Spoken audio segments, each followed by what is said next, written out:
Okay, wie geht's, Sobia? Gut, und dir? Ja, mir geht's auch gut, danke. Und weißt du, wir haben nächste Woche eine Abschiedsparty feiern. Ja, ich habe. Wo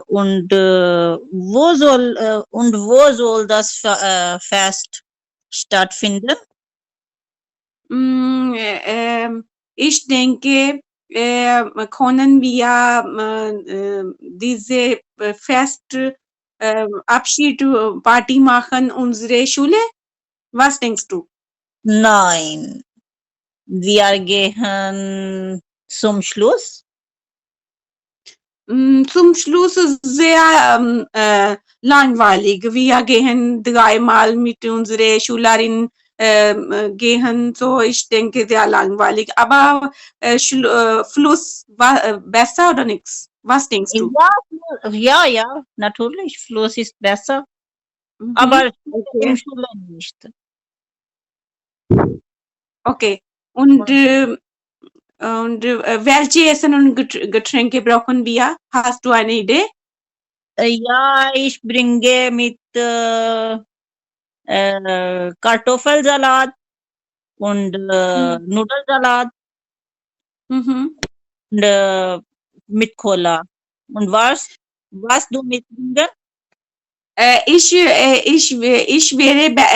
wäre besser, wenn jeder etwas kochen und mitbringen würde. Was denkst du? Hast du eine Idee? Ja. Ich denke, das wäre besser. Es wäre besser. Jeder etwas kochen. Ja, wir zusammen Essen mitbringen, mit bisschen ein Person ein Person Wasser trinken, ein Person kochen, eine Person. Das ist tolle Idee. Das ist tolle Idee. Wir zusammen mitbringen. Okay, ich besorge Getränke und du besorge Essen. Ja, ich besorge Essen. Ja. Okay. Und hast du noch andere Idee? Was machen wir im Fluss? Ja, wir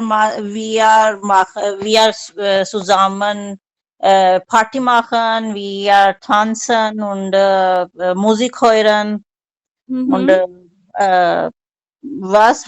hast du einen Vorschlag?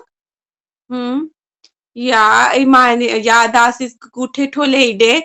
Und wann machen wir die Party? Nach dem Prüfung oder vor dem Prüfung? Wir machen nach der Prüfung, weil viel Stress haben wir.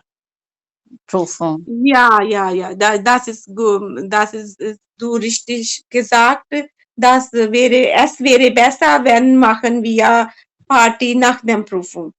Ja, weil stressfrei dann wir Party machen. Ja, wir haben 12. Mai unsere deutsche Kursprüfung und 20. Mai wäre besser. Was denkst du? Ja, das ist gut. Wir machen es. Okay, ja, das ist ein guter Vorschlag. Aber jetzt muss ich gehen. Bis bald. Ja, wir haben über alle Punkte gesprochen. Danke. Tschüss. Tschüss.